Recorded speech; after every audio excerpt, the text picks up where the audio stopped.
एक बार एक लड़की का संबंध शहर तय होने के लिए जा रहा। लड़की को देखने वाले आए।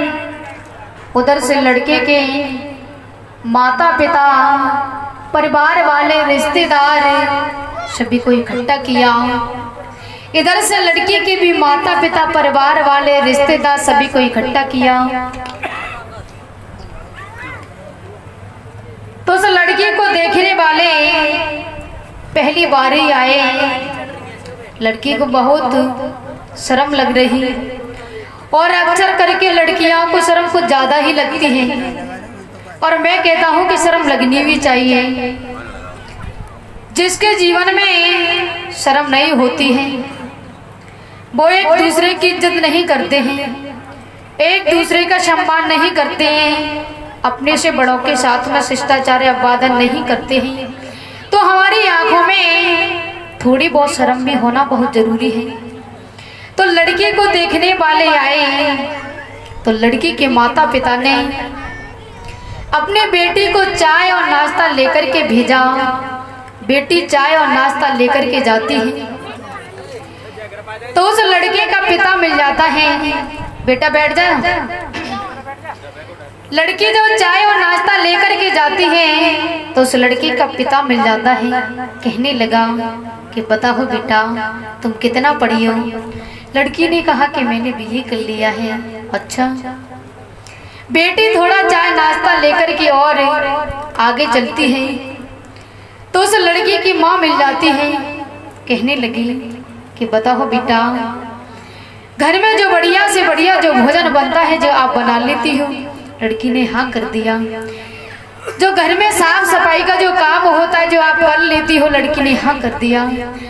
घर में जो सूटर जस्सी आसन वगैरह जो भी कुछ बनता है, सिलाई का जो काम होता है जो आप कर लेती हो। लड़की ने हाँ कर दिया। बेचारी लड़की को बहुत शर्म लग रही कि इस तरीके के सभी लोग सवाल पूछ रहे। तो लड़की ने हाँ कर दिया। लड़की थोड़ा चाय और नाश्ता लेकर के और आगे चलती है तो वो लड़का ही मिल जाता है।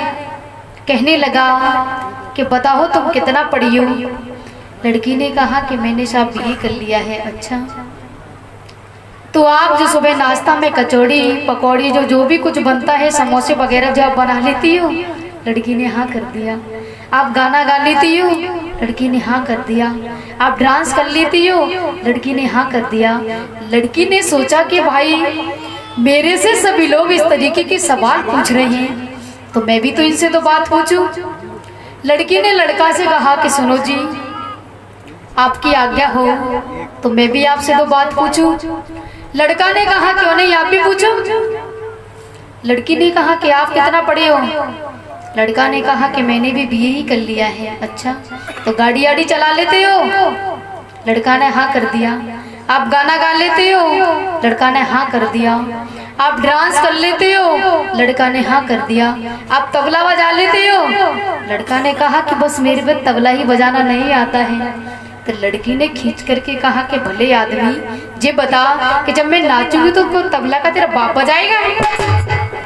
भागो यहाँ से, हमें नहीं करना ऐसा संबंध। आप लोगों को ये बात बहुत मनोरंजन जैसी लग रही होगी, इसके पीछे बहुत साज हुआ है। हम कहीं पर भी जाते हैं या हाट बाजार में जाते हैं या अपनी रिश्तेदारी में जाते हैं या कहीं घूमने के लिए जाते हैं या संबंध करने के लिए जाते हैं, किसी की बहन और बेटी को हमें हीन दृष्टि से नहीं देखना चाहिए, क्योंकि सारी बहन और बेटियां हमारी बहन और बेटी के समान होती हैं। हमारे गुरुदेव बताया करते हैं, कहते हैं कि संसार में जो पत्नी है वो मेरी एक है, बाकी की मेरी बहन हो सकती है, मेरी बेटी हो सकती है, जो मेरी बराबर की है वो मेरी बहन है, वो जो हमसे छोटे हैं वो हमारी बच्चे के समान हो सकती हैं। तो मेरे भाई और बहनों, इस संसार में जो हमारी पत्नी है वो हमारी एक होती है, बाकी की सब हमारी बहन, हमारी चाची, हमारी ताई के समान होती हैं। हमें बाकी बहन और बेटियों में हमें अपनी बहन और बेटी के समान ही देखना चाहिए, और बाकी की हमारी सब बहन और बेटियां होती हैं। पत्नी होती है संसार में तो एक होती है, अनेक नहीं होती हैं। तो आप लोगों ने देखा होगा कि काफ़ी जब लड़की शहर में पढ़ने के लिए जाती है, काफ़ी लड़के जो बदतमीज होते हैं लड़कियों के साथ में छेड़खानी करते हैं, बदतमीजी करते हैं।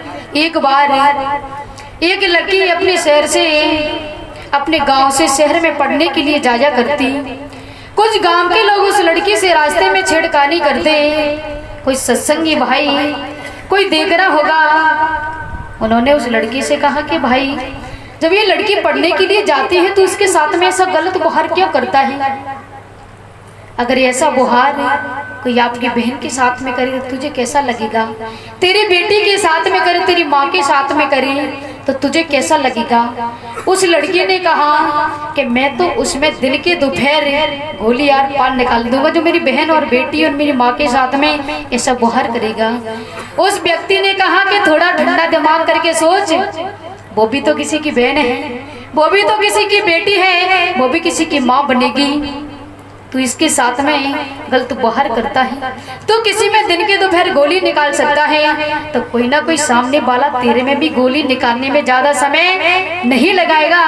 तो सभी से निवेदन करता हूँ कि किसी की बहन और बेटियों को कभी ये दृष्टि से मत देखना। सारी बहन और बेटियां हमारी बहन और बेटी के समान होती हैं, पर लोगों की अक्सर करके बेटियों के प्रति ये दृष्टि कुछ ज्यादा ही हो जाती है।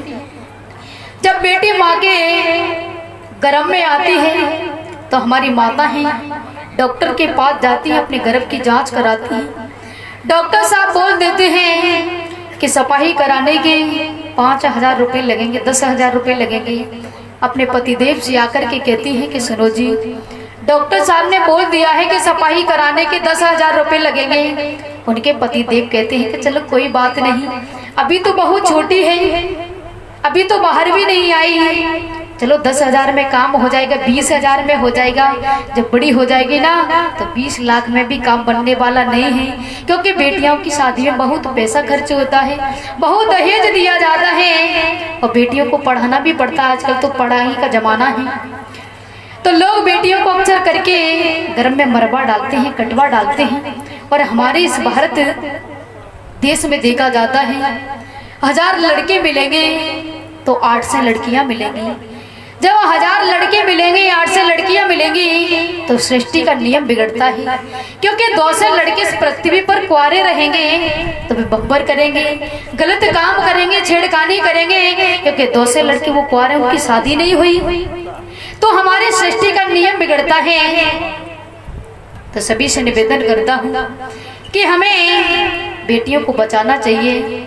सरकार में भी ऐसा नियम है, सरकार भी कहती है कि बेटी पढ़ाओ बेटी बचाओ, तो हमें बेटियों को पढ़ाना भी चाहिए और बेटियों को हमें बचाना भी चाहिए। और लोग नहीं पढ़ाते हैं, लड़कों का बढ़िया से बढ़िया इंग्लिश मीडियम में एडमिशन करवाते हैं, बेचारी लड़कियों को सरकारी स्कूल में एडमिशन करवा देते हैं, कहते हैं कि पढ़ लिख कर के बड़ी भी हो जाएगी, सरकारी इसकी जॉब भी लग जाएगी, तो ससुराल में जाकर के तनख्वाह देगी, ये तो पराए घर का कूड़ा है, पराए घर जाकर के तनख्वाह देगी, पराए घर चली जाएगी।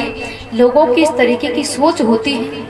बेटाओं का बढ़िया से बढ़िया इंग्लिश मीडियम में एडमिशन कराते हैं। किसी कबीने का है कि बेटा को तू कॉलेज भेजे, बेटा को तू कॉलेज भेजे, बेटी को अक्षर ज्ञान नहीं।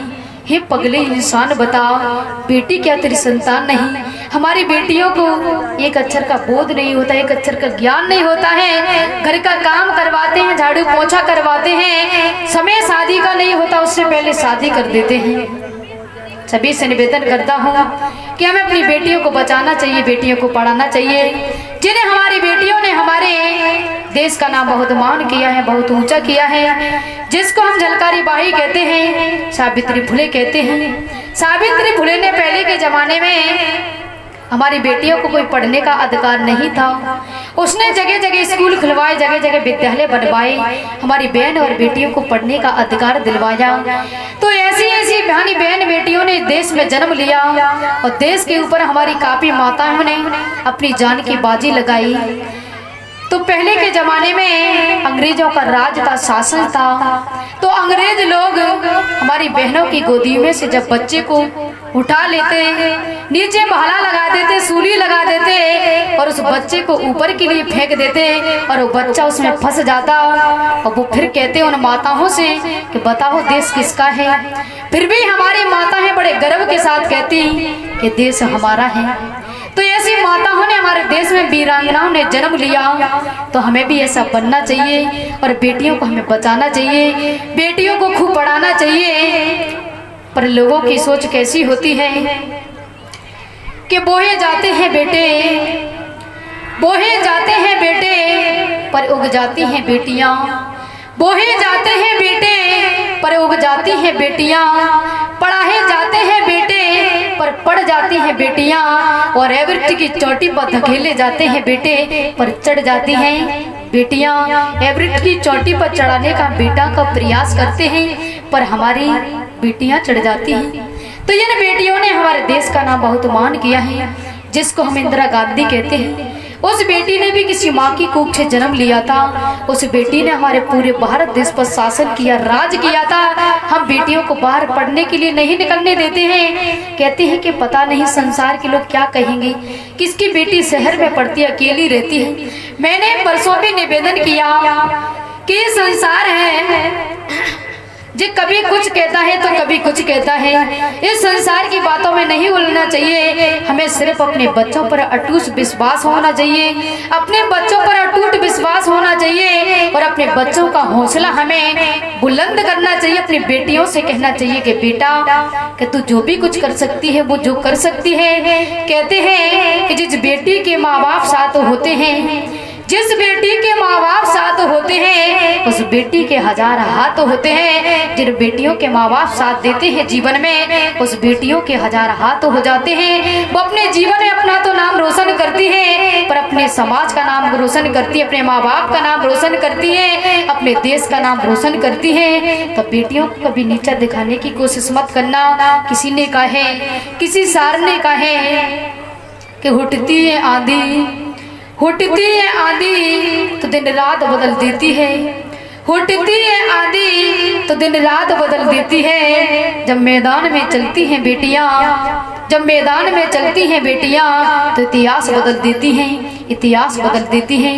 लोग कहते हैं कि जिन बेटियों को व्यास गद्दी पर बैठ करके भागवत चर्चा नहीं करनी चाहिए, सत्संग के मंच पर बैठ करके सत्संग नहीं बोलना चाहिए और इनको वेदों का अध्ययन नहीं करना चाहिए, ग्रंथों को नहीं पढ़ना चाहिए। मैं ऐसे लोगों से पूछना चाहता हूँ कि हमारी बहन और बेटियां ने ग्रंथों को पढ़ा नहीं, वेदों को सिर्फ पढ़ा ही नहीं, इनका तो वेदों में नाम आया है, शास्त्रों में हमारी बेटियों का नाम आया है, पर वो कहते हैं इनको वेदों को नहीं पढ़ना चाहिए, अध्ययन नहीं करना चाहिए, कि नीचा दिखाने की कोशिश करते हैं। तो बेटियों को कभी नीचा मत दिखाना। तो मैंने कहा हमारे श्रोमणी साहिब जी बोल रहे कि हत्या कबू न छूटी है, चाहे कोटि सुनो पुराण। हम अपने जीवन में किसी भी प्राणी की हत्या करते हैं, उससे हमें छुटकारा नहीं मिल सकता है। चाहे हम कितनी भी रामायण का पाठ कर ले, भागवत गीता का पाठ कर ले, चाहे सोमन का भंडारा करवा ले, इससे कुछ भी नहीं होता है। जो जीवन में जैसा पाप किया है उसका भुगतान तो हमें भोगना ही पड़ेगा। तो मैंने कहा कि बेटी जब माँ की गर्भ में आती है तो हमारी माता है डॉक्टर के पास जाती हैं, गर्भ की जांच कराती हैं, बेटियों को मरवा डालती है, कटवा डालती हैं। जब लोगों से पूछते हैं कि तुम्हारे घर में क्या सब्जी बनाई, वे कहते हैं कि हमने मुर्गा बनाया है, बकरा बनाया है। विचार करके बताओ मुर्गा बनाया है कि बिगाड़ दिया, हाथ पैर अलग कर दिए, सिर अलग कर दिया, उसके पंख अलग कर दिए, और वे लोग कहते हैं कि मुर्गा बनाया है। हमारी माता है कहती है कि हमने सफाई कराई, सफाई नहीं कराई, बहुत बड़ी गंदगी है, ये बहुत बड़ी दरिद्रता है, बहुत बड़ा जब हमने अपने जीवन में जन्मों जन्मों के लिए बहुत बड़ा अपराध कर लिया, पाप कर लिया। तो हमारे पूज्य गुरुदेव ने बेटियों के प्रति एक चेतावनी भजन बनाया है। अरे वो बेटी प्रसाद नीचे रखा है, इसको अपनी माँ के घर में पुकार करती है, भैया थोड़ी देर और बैठ जाओ, 5 मिनट बैठ जाओ, बाद में बांट देना। इनको कुर्सियों पर रखवाओ, प्रसाद चप्पलों में रखा ठीक नहीं है, इसको खिला दो। चाहे तो इस पर तो वैसे माँ की व्यवस्था बिन्ने भी गिर रही है, भी मान ना रही। इस प्रसाद को कुर्सियों पर रखो। आराम से बांट दो भैया, अल्लाह मत करना। तो वो बेटी माँ के घर में पुकार करती है। कभी कहता है, आप लोग सोच रहे होंगे कि घर में कौन देखता है कि पुकार करते हैं कि नहीं करते हैं। आप लोगों ने सुना होगा कि माँ के घर में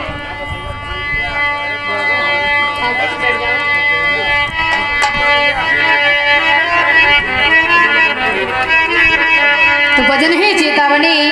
जो माताएं हमारी बेटियों को घर में मरवा डालती हैं, कटवा डालती हैं, तो कभी पुकार करता है। पूज्य गुरुदेव ने लिखा है,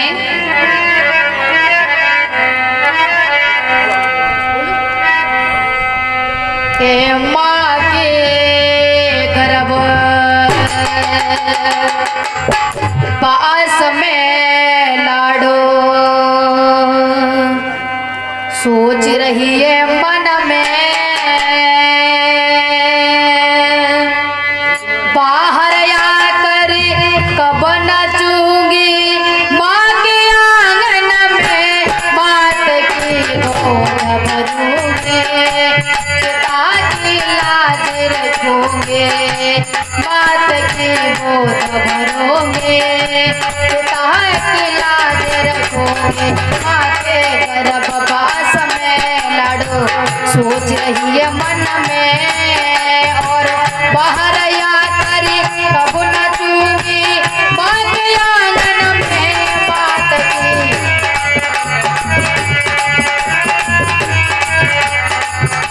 बात की गोद भरोगे पिता की लाज रखोगे। वो बेटी सोचती है कि मैं गर्भ से बाहर आकर के अपनी माँ की गोदी में खेलूंगी और पिता के कंधा पर बैठकर के मैं गलियों की सैर करूंगी।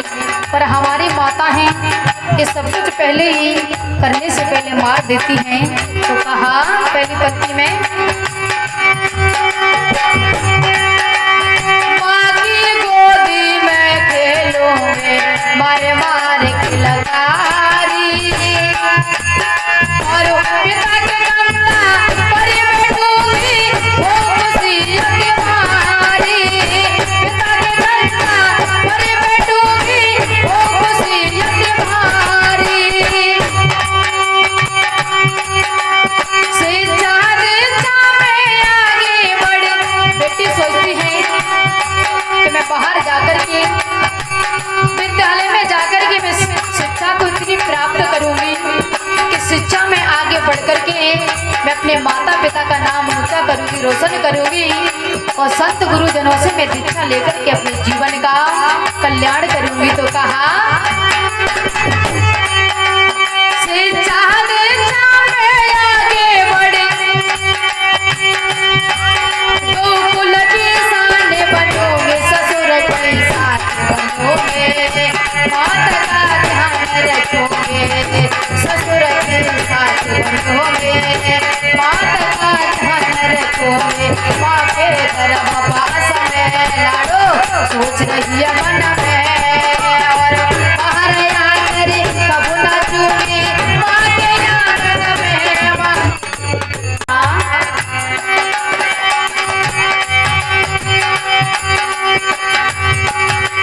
पता नहीं हजारी मैया डॉक्टर के वो पास गई।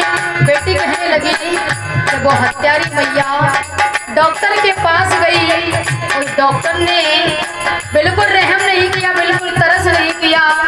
उस गर्भ के अंदर ऐसे ऐसे छुरी और चाकू हथियार चलाए, उस बेचारी बच्ची के छोटे छोटे पीस बनाए, टुकड़े बनाए, और घास और भूस की तरह काट करके बाहर निकाल डाला। तो कहा आगे, पता नहीं हजारी मैया डॉक्टर के वो पास गई, और गर्भवास की जाने बनाएंगे हत्या सिर पर बैठ गई, गर्भवास की जाने बनाएंगे हत्या सिर पर बैठ गई। और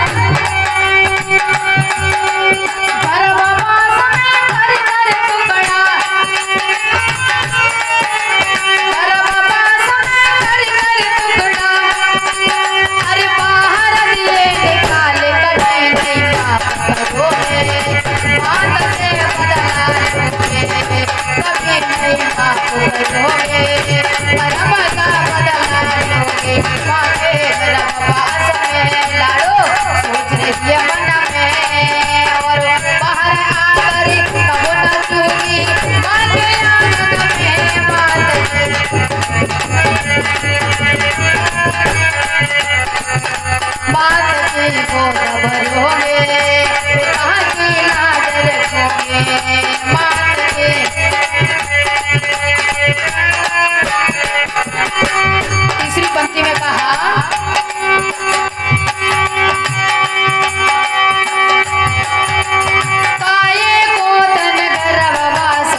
मैया मुझे बुलाया। बेटी कहने लगी हे माँ, मैं तेरे गर्भ के अंदर वैसे ही नहीं आई, पहले तूने मेरे लिए निमंत्रण भेजा, पत्र भेजा। जब मैं तेरे गर्भ के अंदर आई, अगर आप लोग किसी को निमंत्रण दे करके अपने घर पर बुला करके उसके आगे थाली परोस करके ऐसे व्यक्ति पर छुरी और चाकू हथियार चलाओ, क्या ऐसा व्यक्ति माफ कर देगा? मैं कहता हूँ वो कभी नहीं करेगा। तो आगे कहा,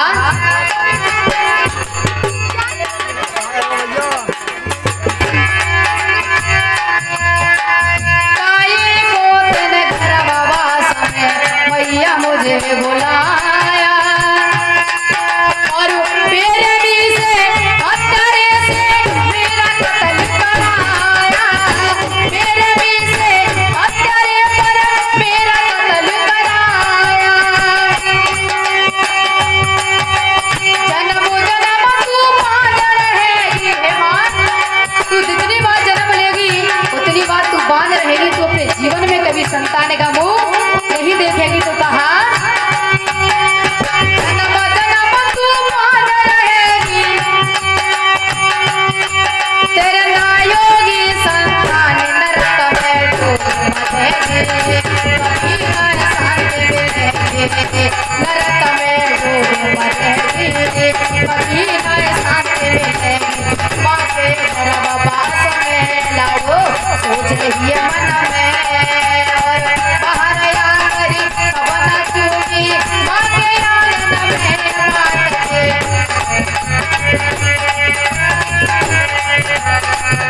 मात की गोद भरोगे, पिता की लाज रखोगे। और लास्ट की पंक्ति में कहा,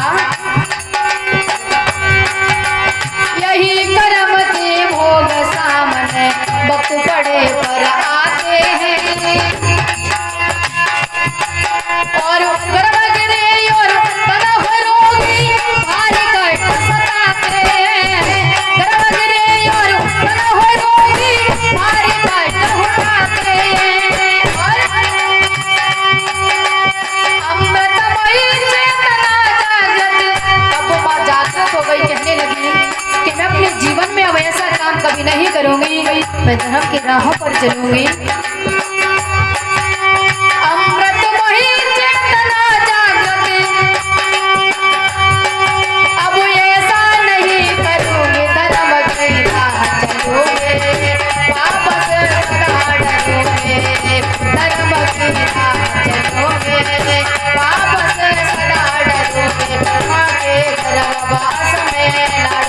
सोच रही है मन में और बाहर आया करी कब न चूड़ी माँ के आंगन में बात के।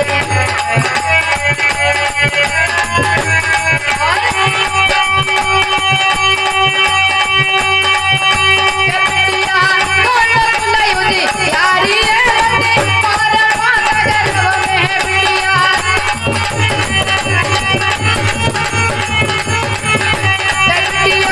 दोनों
जब से सारा कर रहे हैं सुनते नहीं। इस बारात के लिए